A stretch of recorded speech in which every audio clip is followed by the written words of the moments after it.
Hi, welcome back to Vidyudana defence academy YouTube channel. ಇವತ್ತು ನಾವು army ಜಿಡಿಗೆ ಬರುವಂತಹ ಮತ್ತಿತರ 15 ಇಂಪಾರ್ಟೆಂಟ್ ಸೈನ್ಸ್ ಕ್ವಶನ್ಗಳನ್ನ ನೋಡೋಣ. ಸ್ವಲ್ಪ ಲಕ್ಷ್ಯ ಕೊಟ್ಟು ಕಲ್ತ್ರು ನಾವ್ ಏನ್ ಮಾಡ್ಬೋದು, ಆರ್ಮಿ ಜಿಡಿನ ಆರಾಮ್ಸೆ ಕ್ಲಿಯರ್ ಮಾಡ್ಬೋದು. ನೋಡ್ರಿ, ಸೈನ್ಸ್ ಒಳಗ ಬಹಳ ಈಸಿ ಅಂಡ್ ರಿಪಿಟೆಡ್ ಕ್ವಶನ್ ಜಾಸ್ತಿ ಕೇಳ್ತಾನೆ. ಸೊ ಆ ಕಾರಣಕ್ಕೆ ನಾವು ಬಿಡಿಸುವಂತ ಕೆಲವೊಂದು ಕ್ವಶನ್ ನೋಡ್ಕೊಂಡು ಹೋಗೋದ್ರಿಂದ ನಿಮ್ಮ ಎಕ್ಸಾಮ್ಸ್ಗೆ ತುಂಬಾ ಹೆಲ್ಪ್ ಆಗ್ಬೋದು. ಹಾಗಾಗಿ ಆರ್ಮಿ ಜಿಡಿ 2025ಕ್ಕೆ ಬರ್ಬೋದಾದಂತ ಪ್ರಶ್ನೆಗಳನ್ನ ನಾವೇನ್ ಮಾಡಕತ್ತೀವಿ, ಇಲ್ಲೇ ಡಿಸ್ಕಸ್ ಮಾಡಕತ್ತೀವಿ. ಹಾಗಾದ್ರೆ ಮೊದಲ ಪ್ರಶ್ನೆನ ನೋಡೋಣ. ಓಕೆ, ನೋಡ್ರಿ, ಮೊದಲ ಪ್ರಶ್ನೆ ಏನೈತಂದ್ರ ಸ್ಟೇನ್ಲೆಸ್ ಸ್ಟೀಲ್. ಓಕೆ, ಏನ್ ಕೇಳತ್ತಂದ್ರ stainless steel is an alloy ಅಂತ ಕೇಳತ್ತಾನ. ಪ್ರಶ್ನೆಯನ್ನ ಫಸ್ಟ್ ಸರಿಯಾಗಿ ಅರ್ಥ ಮಾಡ್ಕೊಳ್ಳೋದು. ಅಲಾಯ್ ಅಂತಂದ್ರ ಮಿಶ್ರಣ. Okay, stainless steel stainless steel ಯಾವುದರ ಮಿಶ್ರಣದಿಂದ ಆಗಿದೆ? ಸ್ಟೇನ್ಲೆಸ್ ಸ್ಟೀಲ್ ಯಾವುದರ ಮಿಶ್ರಣದಿಂದ ಆಗಿದೆ ಅಂತ ಪ್ರಶ್ನೆ ಕೇಳತ್ತಾನ. ಇದಕ್ಕೆ ಸರಿಯಾದ ಉತ್ತರ ಏನಪ್ಪಾ ಅಂತಂದ್ರ ಆಪ್ಷನ್ ಬಿ, ಐರನ್ ಮತ್ತು ಕ್ರೋಮಿಯಂ. ನೋಡ್ರಿ, ಸ್ಟೇನ್ಲೆಸ್ ಸ್ಟೀಲ್ ಐರನ್ ಮತ್ತು ಕ್ರೋಮಿಯಂ ಎಂಬ ಎರಡು ವಸ್ತುಗಳ ಮಿಶ್ರಣದಿಂದ ಆಗಿರುತ್ತದೆ. ಇಲ್ಲಿ ನೋಡ್ರಿ ಸರ್, ಮತ್ತೇನ್ ಪ್ರಶ್ನೆ ಕೇಳ್ಬೋದು? ಇಲ್ಲಿ ನೋಡ್ರಿ, ಮತ್ತೇನ್ ಪ್ರಶ್ನೆ ಕೇಳ್ಬೋದು ಅಂದ್ರೆ ಕೆಲವೊಂದು ಪ್ರಶ್ನೆಗಳು. ಫಾರ್ ಎಕ್ಸಾಂಪಲ್, ಅಲ್ನಿಕೋ ಎಂಬ ಒಂದು ಧಾತು ಅಥವಾ ಒಂದು ವಸ್ತು ಯಾವುದರ ಮಿಶ್ರಣದಿಂದ ಆಗಿದೆ ಅಂತ ಪ್ರಶ್ನೆ ಕೇಳಿದ ಅಂತಂದ್ರ ನೀವು ಈ ಪ್ರಶ್ನೆಗೆ ಉತ್ತರ ಏನ್ ಬರೀಬೇಕು ಗೊತ್ತಾ? Ferrous, aluminium plus nickel plus cobalt. ನೋಡ್ರಿ, ಅಲ್ನಿಕೋ ಎಂಬ ಒಂದು ಧಾತು ಯಾವುದರ ಮಿಶ್ರಣದಿಂದ ಆಗಿದೆ ಅಂತ ಪ್ರಶ್ನೆ ಕೇಳಿದ್ರೆ ferrous, aluminium, nickel and cobalt. ನೋಡ್ರಿ, ಹೆಸರೊಳಗ ಐತಿ ಅಲ್ನಿಕೋ. ಏನು? ಅಲ್ನಿಕೋ. ಅದೇ ಹೆಸರು ಏನ್ ಮಾಡ್ರ ಧಾತುಗ ಇಟ್ಟಿದಾರ. ಆಯ್ತಪ್ಪ, ಸರಿ. ಹಾಗಾದ್ರೆ ಎರಡನೇದು ಮತ್ತೇನ್ ಕೇಳ್ಬೋದು ಸರ್? ಇನ್ನೂ ಧಾತುಗಳು ಯಾವುವು? ನೈಕ್ರೋಮ್. ಯಾವುದು? ನೈಕ್ರೋಮ್ ಎಂಬ ಧಾತು ಎದರಿಂದ ಮಾಡಲ್ಪಟ್ಟೈತಿ? ಅಲಾಯ್. ನೈಕ್ರೋಮ್ ನಲ್ಲಿರುವಂತಹ ಮಿಶ್ರಣಗಳು. ನೈಕ್ರೋಮ್ ನಲ್ಲಿರುವಂತಹ ಮಿಶ್ರಣಗಳು ಯಾವುವು ಅಂತ ಕೇಳಿದ್ರ ಸಿಂಪಲ್ ಮತ್ತೆ ಬರೀರಿ, ಫೆರಸ್ ಪ್ಲಸ್ ನಿಕ್ಕಲ್ ಪ್ಲಸ್ ಏನಪ್ಪಾ ಅಂತಂದ್ರ ಕ್ರೋಮಿಯಂ. ಯಾವುದು? ಕ್ರೋಮಿಯಂ. ಸರ್, ಇವು ಎರಡೂದ್ರಾಗೂ ಕಾಮನ್ ಆಗಿ ಏನೈತಿಪ್ಪ ಅಂತಂದ್ರ ಫೆರಸ್ ಐತಿ. ಏನೈತಿ? ಫೆರಸ್ ಐತಿ. ಸೊ ಇವು ಎರಡಕ್ಕೂ ನಾವ್ ಏನ್ ಕರಿತೀವಿ ಗೊತ್ತಾ? ಕಬ್ಬಿಣದ ಮಿಶ್ರಣಗಳು ಅಂತ ಕರಿತೀವಿ. ಕಬ್ಬಿಣದ ಮಿಶ್ರಣಗಳು ಅಥವಾ ಐರನ್ ಅಲಾಯ್ಸ್. Iron alloys. ಕಬ್ಬಿಣ ಒಂದು ಮೂಲ ಧಾತು ಇದರಲ್ಲಿ. ಸೊ ಅದರಿಂದ ಮಾಡಲ್ಪಟ್ಟಂತಹ ಎರಡು ವಸ್ತುಗಳು ಯಾವುದು? ಒಂದು ಅಲ್ನಿಕೋ, ಇನ್ನೊಂದು ನೈಕ್ರೋಮ್. ಹಿಂದೆ ಜಸ್ಟ್ ನೀವು ಈಗ ಜಸ್ಟ್ ಕಲ್ತೀರಿ ಸ್ಟೇನ್ಲೆಸ್ ಸ್ಟೀಲು ಸಹ. ಸ್ಟೇನ್ಲೆಸ್ ಸ್ಟೀಲು ಸಹ, ಇದು ಸಹ ಏನಪ್ಪಾ ಅಂದ್ರೆ ಇದರ ಮುಖ್ಯವಾಗಿ ಏನಿರುತ್ತಪ್ಪ ಅಂದ್ರೆ ಕಬ್ಬಿಣ ಇರುತ್ತದೆ. ಆಯ್ತು, ಮತ್ ಯಾವ ಬರ್ತಾವ ಸರ್? ಓಕೆ, ಮತ್ತೇನ್ ಕೇಳ್ಬೋದು ಪ್ರಶ್ನೆ? ಇಲ್ಲಿ ನೋಡ್ರಿ, ಮತ್ತೇನ್ ಕೇಳ್ಬೋದು ಪ್ರಶ್ನೆ ಅಂತಂದ್ರ ಜಸ್ಟ್ ಇಲ್ಲಿ ನೋಡ್ರಿ, ಕಾಪರ್ ಅಂದ್ರ ತಾಮ್ರ. ತಾಮ್ರದ ಅಲಾಯ್ಗಳನ್ನು ಸಹ ನಿಮಗೂ ಪ್ರಶ್ನೆ ಕೇಳಬಹುದು. ನೋಡ್ರಿ, ಪ್ರಶ್ನೆ ಬಹಳ ಸಿಂಪಲ್ ಇತ್ತು. ಏನ್ ಗೊತ್ತಾ? ಸ್ಟೇನ್ಲೆಸ್ ಸ್ಟೀಲ್ ಯಾವ ಮಿಶ್ರಣದಿಂದ ಆಗಿರುತ್ತದೆ? ನಾವು ಆ ಪ್ರಶ್ನೆಗೆ ಏನ್ ಮಾಡಾಕತ್ತೀವಿ ಅಂದ್ರೆ ಮತ್ತೆ ಆ ಪ್ರಶ್ನೆಗೆ ಉತ್ತರ ಕೊಟ್ಟು ಮತ್ತೆ ಬೇರೆ ಬೇರೆ ಪ್ರಶ್ನೆಗಳು ಏನ್ ಕೇಳಬಹುದು ಅನ್ನೋದು ನೋಡಾಕತ್ತೀವಿ. ಓಕೆ, ಕಾಪರ್ ನಿಂದ ಆಗುವಂತ ಅಲಾಯ್ ಯಾವುದು? ಫಸ್ಟ್. ಓಕೆ, ಫಸ್ಟ್ ನೋಡ್ರಿ, ಬ್ರಾಸ್. ಬ್ರಾಸ್ ಅಂದ್ರ ಹಿತ್ತಾಳೆ. ಸೊ ಹಿತ್ತಾಳೆ ಯಾವ ಲೋಹಗಳ ಮಿಶ್ರಣದಿಂದ ಆಗಿರುತ್ತದೆ ಎಂಬ ಪ್ರಶ್ನೆಗೆ ಉತ್ತರ ಒಂದು ಕಾಪರ್, ಇನ್ನೊಂದು ಜಿಂಕ್. Copper, zinc. ಕಾಪರ್ ಮತ್ತು ಜಿಂಕ್. ಜಿಂಕ್ ನ Z ಅಂತ ಬರೀತಾರ. ಹಾಗಾದ್ರೆ ಬ್ರಾಸ್ ಎಂಬುದು ಅಲಾಯ್, ಇದೊಂದು ಮಿಶ್ರಣ. ಯಾವುದರ ಮಿಶ್ರಣ? ಕಾಪರ್ ಮತ್ತು ಜಿಂಕಿನ ಮಿಶ್ರಣ. ಮುಂದೆ ನೋಡೋದು ಎರಡನೇದು, ಇದೇ ಕಾಪರ್ ಇರುವಂತದ್ದು ಯಾವ್ದು ಗೊತ್ತಾ? ಬ್ರಾನ್ಸ್, ಕಂಚು. ಹಾಗಾದ್ರೆ ಕಂಚನ್ನ ಯಾವ ವಸ್ತುಗಳಿಂದ ಮಾಡಿರ್ತಾರಪ್ಪ ಅಂತಂದ್ರ ಒಂದು ಕಾಪರ್, ಇನ್ನೊಂದು ಏನಪ್ಪಾ ಅಂದ್ರ ಟಿನ್. ಟಿನ್ ಅನ್ನು SN ಅಂತ ಬರೀತಾರ. ಎಕ್ಸಾಮ್ ಒಳಗೆ ಕೇಳ್ತಾನೆ ನಿಮಗೆ. ಬ್ರಾನ್ಸ್. ಬ್ರಾನ್ಸ್ ಎಂಬುದನ್ನ ಎಂಬುದು ಯಾವ ವಸ್ತುಗಳಿಂದ ಆಗಿದೆ? ಒಂದು ಕಾಪರ್, ಓಕೆ, ಇನ್ನೊಂದು ಟಿನ್. ಸೊ ಟಿನ್ನಿಗೆ ಏನ್ ಬರೀತಾರ? SN ಅಂತ ಬರೀತಾರ. ಏನ್ ಬರೀತಾರ? SN ಅಂತ ಬರೀತಾರ. ಸರಿನಾ? ಸೊ ಎರಡು ವಸ್ತುಗಳಿಂದ ಏನಾಗೈತಿ? ಬ್ರಾನ್ಸ್. ಸರ್ ಎರಡು ವಸ್ತು ಮ್ಯಾಗ ಎರಡು ಪ್ರಶ್ನೆ ಹೇಳ್ತೀನಿ ಕೇಳಿ. ಒಂದು, ಬ್ರಾಸ್ ಮತ್ತು ಬ್ರಾನ್ಸ್ ನಲ್ಲಿ ಸಾಮಾನ್ಯವಾಗಿ ಕಂಡು ಬರುವಂತ ಲೋಹ ಯಾವುದು ಅಂತ ಕೇಳಿದ್ರೆ ಅದಕ್ಕೆ ಉತ್ತರ ಏನಪ್ಪಾ ಅಂದ್ರೆ ಕಾಪರ್. ನೀವು ನೋಡ್ತಿರ್ಬೋದು, ಅದಕ್ಕೆ ಉತ್ತರ ಯಾವುದು? ಕಾಪರ್. ಯಾವ್ದು ಉತ್ತರ? ಅದಕ್ಕೆ ಕಾಪರ್ ಆಗಿರುತ್ತೆ ನೋಡ್ರಿ, ಕಾಪರ್. ಬ್ರಾಸ್ ಮತ್ತು ಬ್ರಾನ್ಸ್ ನಲ್ಲಿ ಸಾಮಾನ್ಯವಾಗಿರುವುದು ಯಾವುದು? ಕಾಪರ್. ಇದು ಒಂದು ಪ್ರಶ್ನೆ ಆಯ್ತಾ. ಇನ್ನೊಂದು ಪ್ರಶ್ನೆ ಏನ್ ಕೇಳ್ಬೋದಪ್ಪ ಅಂತಂದ್ರೆ, ಬ್ರಾಸ್ ಮತ್ತು ಬ್ರಾನ್ಸ್ ಇವು ಎರಡು ಯಾವುದರ ಮಿಶ್ರಣಗಳು ಅಥವಾ ಅಲಾಯ್ ಅಂತ ಕೇಳಿದ್ರೆ ಅದಕ್ಕೆ ಉತ್ತರ ಏನು? ಅದಕ್ಕೂ ಸಹ ಉತ್ತರ ಕಾಪರ್. ತಿಳಿತ? ಸೊ ಹಿಂಗ ಏನಪ್ಪಾ ಅಂದ್ರೆ ಇದನ್ನ ಕೇಳ್ಬೋದು ನೋಡ್ರಿ. ಬಹಳಷ್ಟು ಸರಿ ಏನಾಗಿತ್ತಂದ್ರ ಅಲಾಯ್ಸ್ ಮೇಲೆ ಕ್ವಶನ್ ಗಳನ್ನ ಕೇಳಿದಾನ. ಆ ಕಾರಣಕ್ಕೋಸ್ಕರ ಈ ಕ್ವಶನ್ ಅನ್ನ ಹಾಕುವುದರ ಮುಖಾಂತರ ನಾನು ನಿಮ್ಗೆ ಅಲಾಯ್ಗಳನ್ನ ಟೀಚ್ ಮಾಡಕ್ ಟ್ರೈ ಮಾಡಾಕತ್ತೇನೆ ಆಯ್ತಾ. ನೆಕ್ಸ್ಟ್ ನೋಡ್ರಿ, ಥರ್ಡ್ ಯಾವ್ದು ಬರ್ತಪ್ಪ ಅಂತಂದ್ರ ಇಲ್ಲಿ ಬರ್ತೈತಿ ನಿಮ್ಗ ಯಾವ್ದಂದ್ರ ಗನ್ ಮೆಟಲ್. ಯಾವ್ದು ಬರ್ತೈತಿ? Gun metal. Sir gun metal ಒಳಗೂ ಸಹ ಮುಖ್ಯವಾಗಿ ಕಾಪರ್ ಇರುವುದು. ಗನ್ ಮೆಟಲ್ ನಲ್ಲಿಯೂ copper plus zinc plus tin. ನೋಡ್ರಿ, ಗನ್ ಮೆಟಲ್ ಒಳಗಿರುವಂತಹ ಮೂರು ಮುಖ್ಯ ಧಾತುಗಳು ಯಾವ ಅಂತ ಕೇಳಿದ್ರೆ ಕಾಪರ್, ಜಿಂಕ್ ಮತ್ತ ಟಿನ್. ಸರ್ ಇಷ್ಟು ನೀವು ಎಕ್ಸಾಮ್ ಒಳಗೆ ಬರ್ದ್ ಬಂದ್ರೆ ಅಂದ್ರೆ ನಿಮಗೆ ಒಂದು ಫುಲ್ ಮಾರ್ಕ್ಸ್ ಏನಪ್ಪಾ ಬರುವಂತ ಚಾನ್ಸ್ ಇರ್ತೈತಿ. ನೋಡ್ರಿ, ಕಾಪರ್ ನಿಂದ ಮಾಡಿದಂತ ಮಿಶ್ರಣಗಳು ಯಾವ ಅಂತ ಕೇಳಿದ್ರೆ ಒಂದು ಬ್ರಾಸ್, ಇನ್ನೊಂದು ಬ್ರಾನ್ಸ್, ಇನ್ನೊಂದು ಗನ್ ಮೆಟಲ್ ಆಯ್ತಾ. ನೆಕ್ಸ್ಟ್ ಇದ್ರ ಹಿಂದೆ ಕಲ್ತಿದ್ವಿ ನಾವು. ಏನ್ ಕಲ್ತಿವಿ? ಇಲ್ಲಿ ನೋಡ್ರಿ, ಇದ್ರ ಹಿಂದೆ ಏನ್ ಕಲ್ತಿದ್ವಿಪ್ಪ ಅಂದ್ರೆ ಕಬ್ಬಿಣದ ಮಿಶ್ರಣಗಳು ಕಲ್ತಿದ್ವಿ. ಏನು? ಅಲ್ನಿಕೋ, ನೈಕ್ರೋಮ್, ಸ್ಟೇನ್ಲೆಸ್ ಸ್ಟೀಲ್. ಅಲ್ನಿಕೋ ಇದರಿಂದ ಆಡಿರ್ತೈತಿ. ಇಲ್ಲಿ ನೋಡ್ರಿ, ಫೆರಸ್ ಮೇನ್, ಅದಾದ್ಮೇಲೆ ಅಲ್ಯೂಮಿನಿಯಂ, ನಿಕ್ಕಲ್ ಮತ್ತೆ ಕಾಪರ್, ಇದು ಸಾರಿ ಕೋಬಾಲ್ಟ್. ಹೌದಾ? Next nichrome, ferrous, nickel, chromium. ಹಿಂಗ ಏನಪ್ಪಾ ಅಂದ್ರ ಇಷ್ಟು ಧಾತುಗಳಿಂದ ಮಾಡಲ್ಪಟ್ಟಿರ್ತೈತಿ. ಸ್ವಲ್ಪ ನೀವು ಲಕ್ಷ್ಯ ಕೊಟ್ಟು ಓದ್ಕೊಂಡ್ರೆ ಅಂದ್ರು ನೀವು ಅಲಾಯ್ ಆಗಿ ಬರುವಂತ ಒಂದು ಪ್ರಶ್ನೆನ ಆರಾಮ್ಸೆ ಸಾಲ್ವ್ ಮಾಡಿ ಬರ್ಬೋದು. ನೆಕ್ಸ್ಟ್ ಪ್ರಶ್ನೆ ಹೋಗೋಣ. ಓಕೆ, ನೆಕ್ಸ್ಟ್ ಪ್ರಶ್ನೆ ನೋಡ್ರಿ. ಓಕೆ, ನೆಕ್ಸ್ಟ್ ಪ್ರಶ್ನೆ, which of the following is a inert gas? Okay, ಪ್ರಶ್ನೆ ಏನ್ ಕೇಳ್ತಿದ್ದಾನೆ ಅಂದ್ರೆ ಕೊಟ್ಟಂತಹ 4 ಆಪ್ಷನ್ಗಳಲ್ಲಿ ಯಾವುದು ಇನರ್ಟ್ ಗ್ಯಾಸ್ ಅಂತ ಕೇಳ್ತಿದ್ದಾನೆ. ಹಾಗಾದ್ರೆ ಕೊಟ್ಟಂತ 4 ಆಪ್ಷನ್ಗಳಲ್ಲಿ ಇನರ್ಟ್ ಗ್ಯಾಸ್ ಯಾವುದು ಗೊತ್ತಾ? ನೋಡ್ರಿ, ಈ ಪ್ರಶ್ನೆಗೆ ನೀವು ಉತ್ತರ ಕೊಡ್ಬೇಕಂದ್ರೆ ಒಂದ್ ಸ್ವಲ್ಪ ಚಾರ್ಟ್ ನೋಡ್ಬೇಕು. ಚಾರ್ಟ್ ನೋಡ್ರಿ. ಓಕೆ, ಇಲ್ಲ ಪಿರಿಯಾಡಿಕ್ ಟೇಬಲ್ ಓಪನ್ ಮಾಡ್ತೀನಿ ನೋಡ್ರಿ. ಪಿರಿಯಾಡಿಕ್ ಟೇಬಲ್ ನೋಡ್ರಿ. ಸರ್ ಒಂದ್ ಚೂರು ಅಬ್ಸರ್ವ್ ಮಾಡ್ರಿ. ಈ ಪಿರಿಯಾಡಿಕ್ ಟೇಬಲ್ ನಲ್ಲಿ ಇರುವಂತಹ ಈ 18ನೇ ಕಾಲಂನಾಗ ಇರುವಂತಹ ಈ ಎಲ್ಲಾ ಅನಿಲಗಳನ್ನ ನಾವ್ ಏನಂತ ಕರಿತೀವಪ್ಪ ಅಂತಂದ್ರ ಇನರ್ಟ್ ಗ್ಯಾಸ್ ಅಂತೀವಿ. ಏನಂತೀವಿ? Inert gas. ಅಥವಾ ಇವನ್ನ ನೋಬಲ್ ಗ್ಯಾಸ್ ಅಂತೀವಿ. ಏನಂತೀವಿ? Nobel gas. ಓಕೆ, ಯಾವ್ಯಾವ ಓದ್ತೇವೆ ನೋಡ್ರಿ. 1, ಓಕೆ, ಯಾವ್ದಪ್ಪ ಒಂದೇದ್ದು? ಇಲ್ಲಿ ನೋಡ್ರಿ, ಹೀಲಿಯಂ.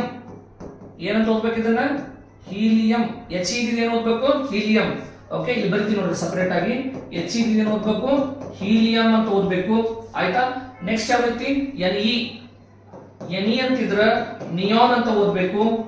ಓಕೆ, ಎ ಆರ್ ಇದ್ರ ಆರ್ಗಾನ್ ಅಂತ ಓದ್ಬೇಕು. ಓಕೆ, ಕೆ ಆರ್ ಇದ್ರ ಕ್ರಿಪ್ಟಾನ್ ಅಂತ ಓದ್ಬೇಕು. ನೆಕ್ಸ್ಟ್ ಎಕ್ಸಿ ಇದ್ರ ಝೆನಾನ್ ಅಂತ ಓದ್ಬೇಕು. ಆರ್ ಎನ್ ಇದ್ರ ರೆಡಾನ್ ಅಂತ ಓದ್ಬೇಕು. ಸರ್ ನೋಡ್ರಿ, ನಿಮಗ ಯಾವಾಗಾದ್ರೂ ಪ್ರಶ್ನೆಯಲ್ಲಿ ಇನರ್ಟ್ ಗ್ಯಾಸ್ ಯಾವುವು ಅಂತ ಕೇಳಿದ್ರೆ ಇವು 6 ಇನರ್ಟ್ ಗ್ಯಾಸ್ ನೋಡ್ರಿ ನಿಮ್ ಕಣ್ಣು ಮುಂದೆ. 1 helium, neon, argon, krypton, xenon ಮತ್ತೆ ರೆಡಾನ್. ಈ ರೀತಿ ಏನಪ್ಪಾ ಅಂದ್ರೆ ನಿಮ್ಗೆ ಇನರ್ಟ್ ಗ್ಯಾಸ್ಗಳದಾವು. ಸೊ ಕೊಟ್ಟಂತ ಆಪ್ಷನ್ ಯಾವ್ದೈತಪ್ಪ ಅಂತಂದ್ರೆ ಆಕ್ಚುಲಿ ಇದು ಆರ್ಗಾನ್ ಆಗಬೇಕಿತ್ತ. ಓಕೆ, ಈ ಆಪ್ಷನ್ ಏನಪ್ಪಾ ಅಂದ್ರೆ ಸರಿಯಾದ ಉತ್ತರ ಆಗಿರುತ್ತದೆ. ಆರ್ಗಾನ್. ಯಾವುದು? ಆರ್ಗಾನ್ ಸರಿಯಾದ ಉತ್ತರ ಆಗಿರುತ್ತದೆ. ಹಾಗಾಗಿ ಏನಪ್ಪಾ ಅಂದ್ರೆ ಇನರ್ಟ್ ಗ್ಯಾಸ್ ಯಾವುದು? ಆರ್ಗಾನ್. ಹೈಡ್ರೋಜನ್ ಅಂತೂ ಇಲ್ಲ ಲಿಸ್ಟ್ ಒಳಗೆ, ನೈಟ್ರೋಜನ್ ಇಲ್ಲ, ಮತ್ತೆ ಆಕ್ಸಿಜನ್ ಇಲ್ಲ. ಸೊ ಕೊಟ್ಟಂತ ಆಪ್ಷನ್ ಯಾವ್ದು ಐತಿ, ಆರ್ಗಾನ್ ಐತಿ. ಸೊ ಹಂಗಾಗಿ ಡಿ ಆಪ್ಷನ್ ಏನಪ್ಪಾ ಅಂದ್ರೆ ಸರಿಯಾದ ಉತ್ತರ ಆಗಿರುತ್ತೆ. Let's go to the next question. ಇಲ್ಲಿ ನೋಡಿ ಪ್ರಶ್ನೆ ಮತ್ತೆ, ಹೂಸ್ ಓರ್ ಈಸ್ ಡೊಲಮೈಟ್. ಪ್ರಶ್ನೆ ಅರ್ಥ ಮಾಡ್ಕೊಳ್ಳಿ. ಓಕೆ, ಓರ್ ಅಂತಂದ್ರೆ ಅದಿರು. ಓರ್ ಅಂದ್ರೆ ಏನು, ಅದಿರು. ಡೊಲಮೈಟ್ ಅಂತಂದ್ರೆ ಇದು ಒಂದು ಏನಪ್ಪಾ ಅಂದ್ರ ಇದು ನಮ್ಮ ಭೂಮಿಯಲ್ಲಿ ಸಿಗುವ ಏನಪ್ಪಾ ಅಂದ್ರ ಒಂದು ಏನಪ್ಪಾ ಅಂದ್ರ ಅದಿರು. ಆಯ್ತಾ? ಇಲ್ಲಿ ನೋಡಿ ಸರ್, ಈ ಪ್ರಶ್ನೆ ಏನ್ ಕೇಳ್ತಿದಾರೆ ಅಂದ್ರೆ ಡೊಲಮೈಟ್ ಯಾವುದರ ಅದಿರಾಗಿದೆ? ಡೊಲಮೈಟ್ ಯಾವುದರ ಅದಿರಾಗಿದೆ ಅಂದ್ರೆ ಡೊಲಮೈಟ್ ನಲ್ಲಿ ಏನಿರುತ್ತದೆ ಅಂತ ಕೇಳಿದ ಪ್ರಶ್ನೆ. ನೋಡ್ರಿ, ಓರ್ ಅಂದ್ರ ಅದಿರು, ಡೊಲಮೈಟ್ ಅಂದ್ರೆ ಒಂದು ಅದಿರು.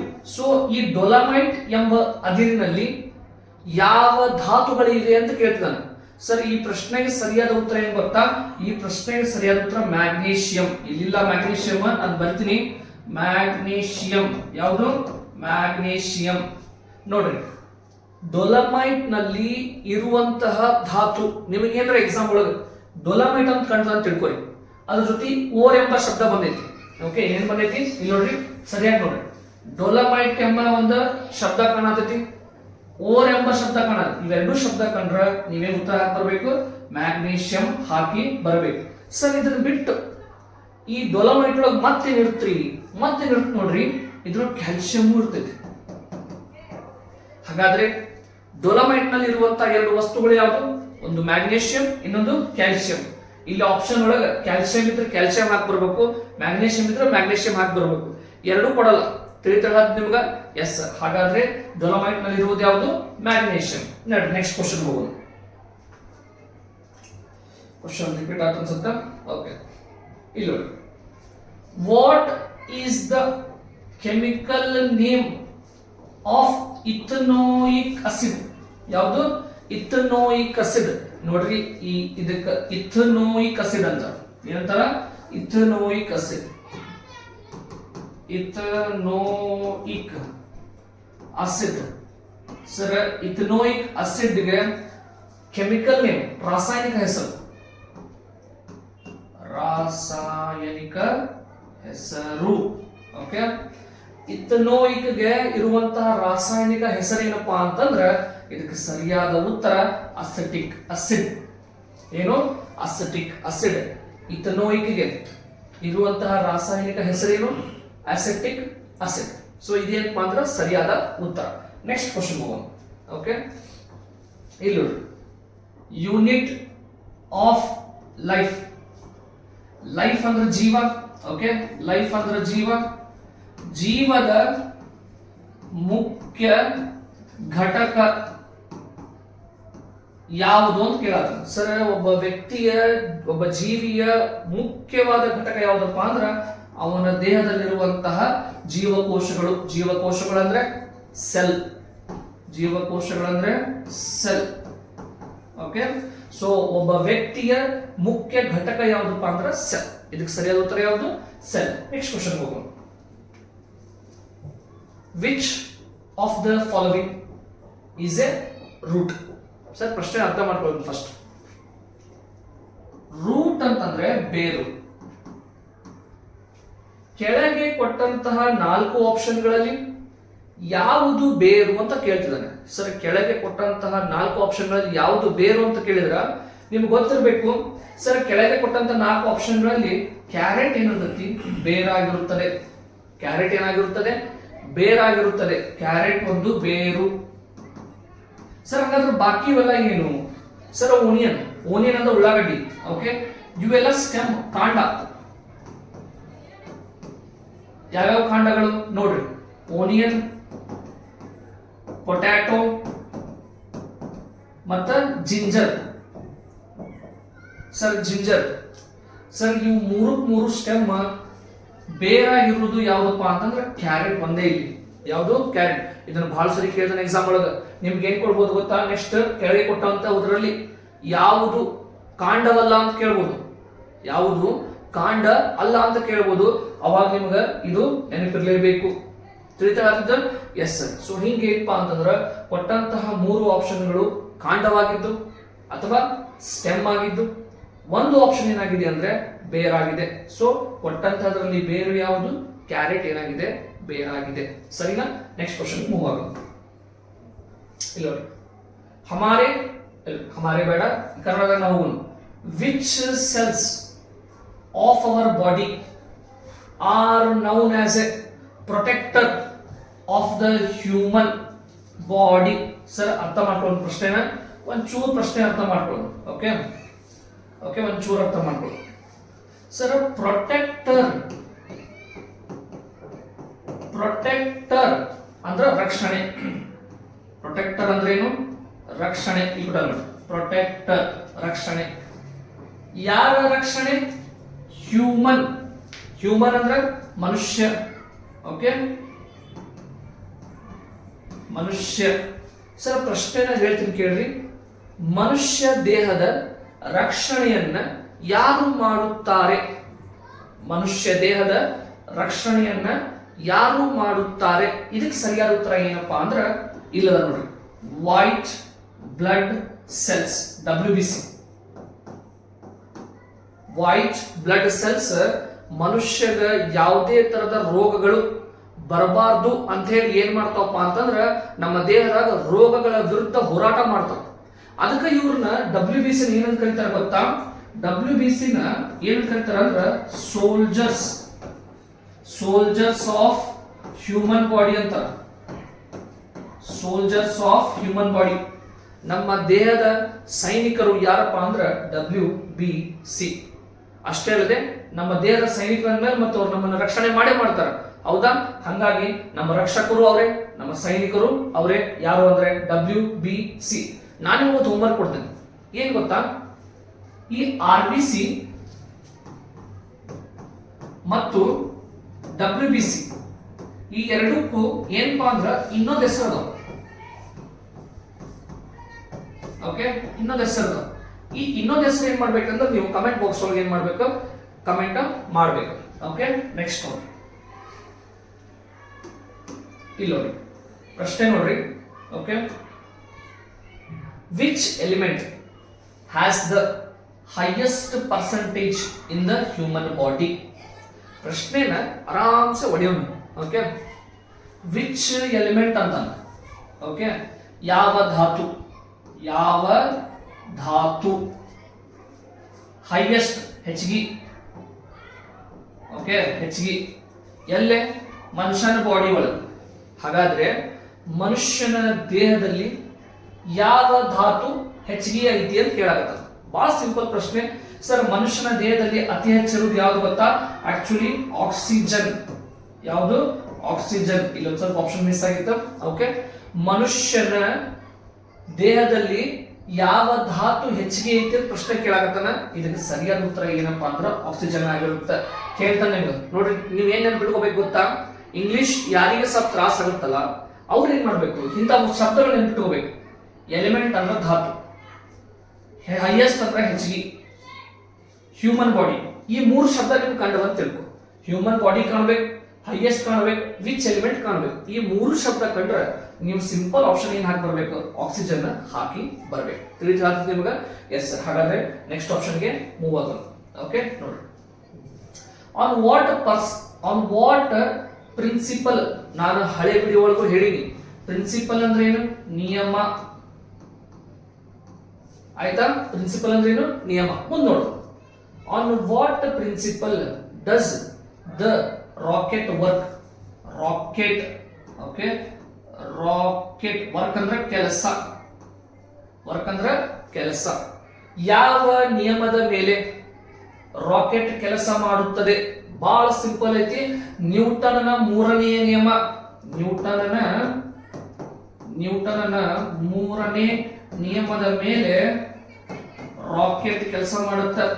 ಓಕೆ ಸರ್, ನೋಡ್ರಿ ಯಾವ ನಿಯಮದ ಮೇಲೆ ಯಾವ ವಸ್ತು ಕೆಲಸ ಮಾಡ್ತಾವ ಅಂತ ಬಹಳಷ್ಟು ಸರಿ ಕೇಳ್ತಾನೆ ಈ ಪ್ರಶ್ನೆನ. ನಾನು ಇದಕ್ಕೊಂದು ಸಪರೇಟ್ ಕ್ಲಾಸ್ ಮಾಡ್ತೀನಿ. ಯಾವ ನಿಯಮದ ಮ್ಯಾಗ ಯಾವ ವಸ್ತುಗಳು ಇದೇನಪ್ಪ ಅಂದ್ರೆ ವರ್ಕ್ ಆಗುತ್ತಾ ಅಂತ ಹೇಳಿ ಅವಾಗ ಸಂಪೂರ್ಣವಾಗಿ ಮಾಹಿತಿನ ತಿಳ್ಕೊಳ್ಳೋಣ ಅಂತ. ಓಕೆ, ನೆಕ್ಸ್ಟ್ ಕ್ವಶನ್ ಹೋಗೋಣ. When water freezes its density. Sir ನಾನು ನಿಮ್ಗೆ ಕ್ವಶನ್ ಅನ್ನ ಕನ್ನಡದಾಗ ತಿಳಿಸ್ತೀನಿ ನೋಡ್ರಿ. ವಾಟರ್ ಫ್ರೀಸಸ್ ಅಂತಂದ್ರೆ ಓಕೆ, ನೀರು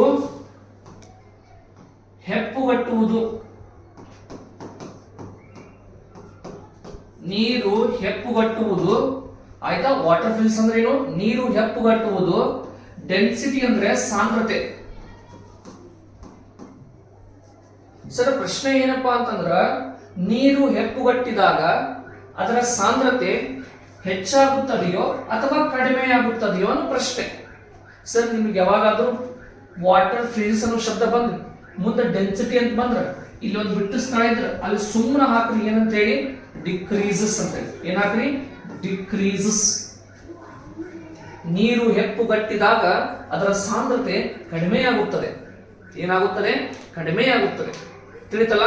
ನಾವು ನೀರು ಹೆಪ್ಪುಗಟ್ಟಿದಾಗ ಅಥವಾ ಮಂಜುಗಡ್ಡೆ ಆದಾಗ ನೀರಿನ ಸಾಂದ್ರತೆ ಏನಾಗುತ್ತದೆ?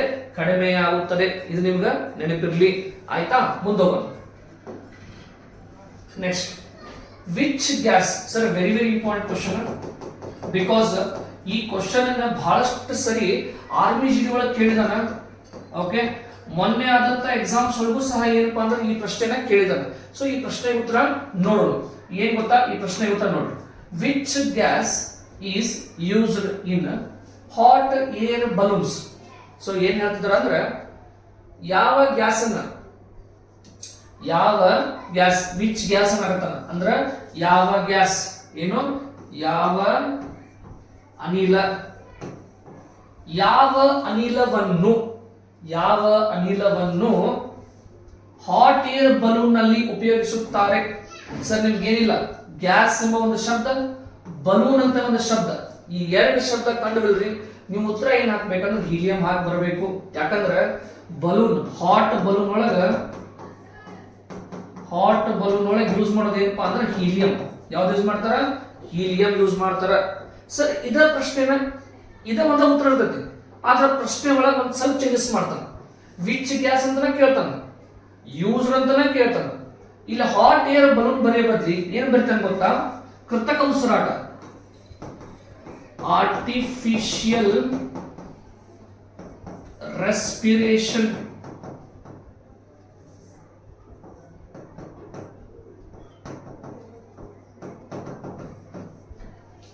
ಸರ್ ಕೃತಕ ಉಸಿರಾಟ ಅಂದ್ರೆ ಈಗ ಕೆಲವೊಬ್ರು ಏನಪ್ಪಾ ಬೆಟ್ಟ ಹತ್ತಿರ್ತಾರೆ, ದೊಡ್ಡ ದೊಡ್ಡ ಪರ್ವತಗಳನ್ನ ಹತ್ತಿರ್ತಾರೆ. ಆ ಪರ್ವತಗಳನ್ನ ಹತ್ತಿದಾಗ ಆ ಎತ್ತರದಾಗ, ಆ ಪರ್ವತದ ಎತ್ತರದಾಗ ಏನಪ್ಪಾ ಅಂದ್ರೆ ಇಲ್ಲೇ ಆಕ್ಸಿಜನ್ ಲೆವೆಲ್ ಕಡಿಮೆ ಇರ್ತೈತೆ. ಈ ಆಕ್ಸಿಜನ್ ಲೆವೆಲ್ ಕಡಿಮೆ ಇದ್ದಾಗ ಏನಾಗುತ್ತೆ, ಅವ್ರು ತಮ್ಮಿಂದ ಒಂದು ಸಿಲಿಂಡರ್ ಹಾಕೊಂಡು ಹೋಗ್ತಾರೆ. ಆಕ್ಸಿಜನ್ ಪ್ಲಸ್ ಅದ್ರ ಜೊತೆ ಏನಿರ್ತೈತಿ? ಹೀಲಿಯಂ ಇರ್ತೈತಿ. ಏನಿರ್ತೈತಿ? ಹೀಲಿಯಂ. ಸೊ ಪರ್ವತಾರೋಹಿಗಳು ತಮ್ಮ ಕೃತಕ ಉಸಿರಾಟದಲ್ಲಿ ಆಕ್ಸಿಜನ್ ಜೊತೆಗೆ ಸಿಲಿಂಡರ್ ಒಳಗ ಹೀಲಿಯಂ ಯೂಸ್ ಮಾಡ್ತಾರೆ. ಸೊ ಹಂಗಾರೆ ಪರ್ವತಾರೋಹಿಗಳು ಯೂಸ್ ಮಾಡ್ತಾರ ಕೃತಕ ಉಸಿರಾಟಕ್ಕೆ. ಅದಷ್ಟಲ್ಲಿ ಸಮುದ್ರದಾಗ ಒಳಗೆ ಹೋಗಿರ್ತಾರ, ಸಮುದ್ರ ಏನೋ ರಿಸರ್ಚ್ ಮಾಡಕ್ ಹೋಗಿರ್ತಾರ, ಅಥವಾ ಏನೋ ಮನೋರಂಜನೆಗೋಸ್ಕರ ಏನಪ್ಪಾ ಅಂತಂದ್ರೆ ಸಮುದ್ರವನ್ನ ನೋಡಕ್ ಹೋಗಿರ್ತಾರ. ಸೊ ಅಂತ ಸಂದರ್ಭದಾಗೂ ನಮ್ಗೆ ಒಂದು ಕೃತಕ ಉಸಿರಾಟದ ಅವಶ್ಯಕತೆ ಬೀಳುತ್ತದೆ. ಸೊ ಈ ಕೃತಕ ಉಸಿರಾಟದಾಗ ಏನ್ ಮಾಡ್ತಾರಪ್ಪ ಅಂದ್ರ ಈ ಪರ್ವತಾರೋಹಿಗಳು ಇರ್ಬೋದು ಅಥವಾ ಸಾಗರವನ್ನ ಸಂಶೋಧನೆ ಮಾಡೋರು ಇರ್ಬೋದು, ಇವರಿಬ್ರು ಸಹ ಆಕ್ಸಿಜನ್ ಜೊತೆಗೆ ಹೀಲಿಯಂ ಅನ್ನ ಯೂಸ್ ಮಾಡ್ತಾರೆ. ನೋಡ್ರಿ, ಕೃತಕ ಉಸಿರಾಟದಲ್ಲಿ ಉಪಯೋಗಿಸುವ ಆಕ್ಸಿಜನ್ ಜೊತೆಗೆ ಉಪಯೋಗಿಸುವ ಅನಿಲ ಯಾವುದು? ಹೀಲಿಯಂ. ಕೃತಕ ಉಸಿರಾಟದಲ್ಲಿ ಆಕ್ಸಿಜನ್ ಜೊತೆಗೆ ಉಪಯೋಗಿಸುವ ಅನಿಲ ಯಾವುದು? ಹೀಲಿಯಂ. ಅಷ್ಟೇ ಅಲ್ಲದೆ ಹಾಟ್ ಏರ್ ಬಲೂನ್ನಾಗೂ ಉಪಯೋಗಿಸುವುದು ಯಾವುದು? ಹೀಲಿಯಂ. ಎರಡೂ ಪ್ರಶ್ನೆಗೂ ಒಂದೇ ಉತ್ತರ. ಹಾಟ್ ಬಲೂನ್ ಕೊಟ್ಟರು ಹೀಲಿಯಂ, ಆರ್ಟಿಫಿಷಿಯಲ್ ರೆಸ್ಪಿರೇಷನ್ ಕೊಟ್ಟರು ಹೀಲಿಯಂ. ತಿಳಿತಲ್ಲ? ಸೊ ಇದೇನಪ್ಪಾ ಅಂದ್ರೆ ಬಹಳ ಇಂಪಾರ್ಟೆಂಟ್ ಪ್ರಶ್ನೆ. ನೆಕ್ಸ್ಟ್ ಪ್ರಶ್ನೆ ಹೋಗೋಣ. What is the SI unit of intensity of sound? ನೋಡ್ರಿ, ಯಾರು ನೀವು ಆರ್ಮಿ ಜೊತೆ ಎಕ್ಸಾಮ್ ಬರೆಯಕತ್ತಿರಲ್ಲ, ಕಂಪಲ್ಸರಿ SI ಯೂನಿಟ್ ನ ನೋಡ್ಕೊಂಡು ಹೋಗ್ರಿ. ಬಿಕಾಸ್ SI ಯೂನಿಟ್ ಮ್ಯಾಗ ಒಂದು ಕ್ವಶನ್, ಒಂದಲ್ಲ ಒಂದು ಶಿಫ್ಟ್ ಒಳಗೆ ಕ್ವಶನ್ ಬಂದ ಬರ್ತೈತಿ. ಆಯ್ತಾ? ಫಿಕ್ಸ್ ಬರ್ತೈತಿ. ಸೊ ಇಲ್ಲಿ ಏನ್ ಕೇಳತ್ತಾರ? ಸೌಂಡ್ ಕೇಳತ್ತಾರ. ಸೊ ಸೌಂಡಿಂಗ್ ಯಾವ್ದಪ್ಪ ಅಂದ್ರ ಡೆಸಿಬಲ್. ಯಾವುದು? ಡೆಸಿಬಲ್ ಸರಿಯಾದ ಉತ್ತರ. ನೋಡ್ರಿ, SI ಯೂನಿಟ್ ಕಂಪಲ್ಸರಿ ಬರ್ತೈತಿ. ಬಾಯಟ್ ಹಾಕೊಂಡು ಹೋಗ್ರಿ ಆಯ್ತಾ. ನೆಕ್ಸ್ಟ್ ನೋಡ್ರಿ, ನ್ಯೂಟನ್ ಎದಕ್ಕೆ? ನ್ಯೂಟನ್ ಫೋರ್ಸ್ಗೆ ಆಯ್ತಾ. ಹರ್ಟ್ಸ್ ಫ್ರೀಕ್ವೆನ್ಸಿಗೆ ಆಯ್ತಾ. ಟೆಸ್ಲಾ ಸರ್, ಟೆಸ್ಲಾ ಎದಕ್ಕಪ್ಪ ಅಂದ್ರ ಕೇಳನ್, ಟೆಸ್ಲಾ ಬಹಳ ಸರಿ ಕೇಳ, ಇವನ್ ಆರ್ಮಿ ಟೆಕ್ನಿಕಲ್ ಎಕ್ಸಾಮ್ ಒಳಗೂ ಕೇಳ್ತಾನೆ ಈ ಪ್ರಶ್ನೆನ ಆಯ್ತಾ. ಟೆಸ್ಲಾ ಯಾಕಪ್ಪ ಅಂದ್ರ ಮ್ಯಾಗ್ನೆಟಿಕ್ ಫ್ಲಕ್ಸ್. ಟೆಸ್ಲಾ ಯಾರಿಗೆ? ಮ್ಯಾಗ್ನೆಟಿಕ್ ಫ್ಲಕ್ಸ್ ತಿಳಿತಾ. ನೋಡ್ರಿ, SI ಯೂನಿಟ್ ಆಫ್ ಸೌಂಡ್ ಏನಂದ್ರೆ ಡೆಸಿಬಲ್, ನ್ಯೂಟನ್ ಅಂದ್ರೆ ಫೋರ್ಸ್, ಹರ್ಟ್ಸ್ ಅಂದ್ರೆ ಫ್ರೀಕ್ವೆನ್ಸಿ, ಟೆಸ್ಲಾಗಿನ ಮ್ಯಾಗ್ನೆಟಿಕ್ ಫ್ಲಕ್ಸ್. ಹೀಗೆ SI ಯೂನಿಟ್ ಇಲ್ಲಿ ಬರ್ದಿದ್ದು ನಾ ಹೇಳಿದೀನಿ. ನೀವೇನ್ ಮಾಡ್ಬೇಕಂದ್ರೆ ಇನ್ನು ಪ್ರೆಷರ್ ಅಂತ ಬರುತ್ತ, ಫೋರ್ಸ್ ಅಂತ ಬರುತ್ತ, ಮತ್ತ ವರ್ಕ್ ಬರ್ತೈತಿ, ಮತ್ತ ಪವರ್ ಬರ್ತೈತಿ, ಬಹಳಷ್ಟು ನಾವ್ ಇನ್ನು ಹೌದಾ. ಆ ಎಲ್ಲ ಏನಪ್ಪಾ ಅಂತಂದ್ರ ಫಿಸಿಕಲ್ ಕ್ವಾಂಟಿಟೀಸ್ಗೆ ನೀವು ಯೂನಿಟ್ ಗಳನ್ನ ಕಂಪಲ್ಸರಿ ಬಾಯ್ ಹಾಕೊಂಡು ಹೋಗ್ರಿ, ಒಂದು ಕ್ವಶನ್ ಬಂದೇ ಬರ್ತೈತಿ. ಓಕೆ, ನೆಕ್ಸ್ಟ್ ಕ್ವಶನ್ ನೋಡ್ರಿ, where should sodium metal okay stored. ಪ್ರಶ್ನೆನ ಕನ್ನಡದಾಗ ಹೊಡೆಯೋಣ. ಸೋಡಿಯಂನ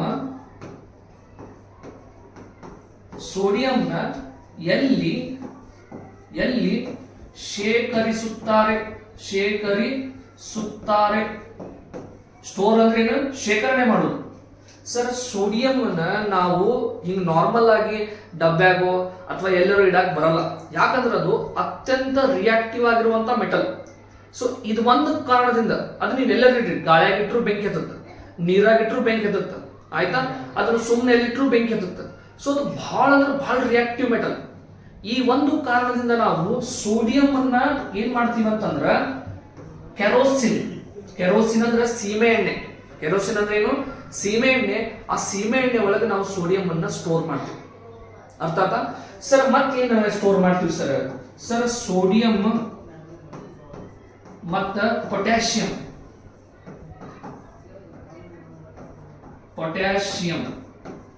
ಈ ಎರಡೂ ಧಾತುಗಳನ್ನ ನಾವೇನ್ ಮಾಡ್ತೀವಪ್ಪ ಅಂದ್ರ ಕೆರೋಸಿನ್ ಒಳಗೆ ಸ್ಟೋರ್ ಮಾಡ್ತೀವಿ. ಎಲ್ಲಿ ಸ್ಟೋರ್ ಮಾಡ್ತೀವಿ? ಕೆರೋಸಿನ್ ಒಳಗೆ.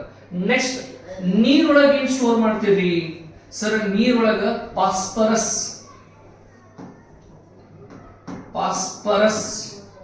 ನೀರೊಳಗ ಫಾಸ್ಫರಸ್ ಅನ್ನು ಸ್ಟೋರ್ ಮಾಡ್ತೀವಿ. ಸರ್, ಕೇಳ್ತಾನೆ ಎಕ್ಸಾಮ್ ಒಳಗ, ನಿಮಗೆ ಸೋಡಿಯಂ ಮೆಟಲ್ ತೆಗೆದು ಫಾಸ್ಫರಸ್ ಕೊಟ್ಟ ಅಂತ ತಿಳ್ಕೊ. ಇಲ್ಲಿ ಪ್ರಶ್ನೆ ಒಳಗ ಹೆಂಗ?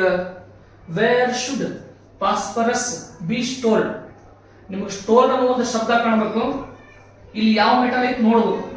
ಸೋಡಿಯಂ ಇದ್ರ ಕೆರೋಸಿನ್, ಪೊಟ್ಯಾಷಿಯಂ ಇದ್ರ ಕೆರೋಸಿನ್, ಫಾಸ್ಫರಸ್ ಇದ್ರ ವಾಟರ್.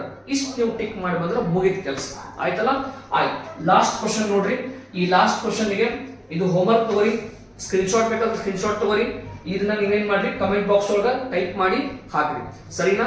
ಇದೇ ರೀತಿ ನಾವು ಸೈನ್ಸ್ ಇರ್ಬೋದು, GK, ಮ್ಯಾಥಮೆಟಿಕ್ಸ್, ಆರ್ಮಿ GD 2025ಕ್ಕೆ ಸಂಭಾವಿತ ಪ್ರಶ್ನೆ ಪತ್ರಿಕೆಗಳು ನಿಮ್ ಜೊತೆಗೆ ಡಿಸ್ಕಷನ್ ಮಾಡ್ತೀವಿ. Okay, thanks.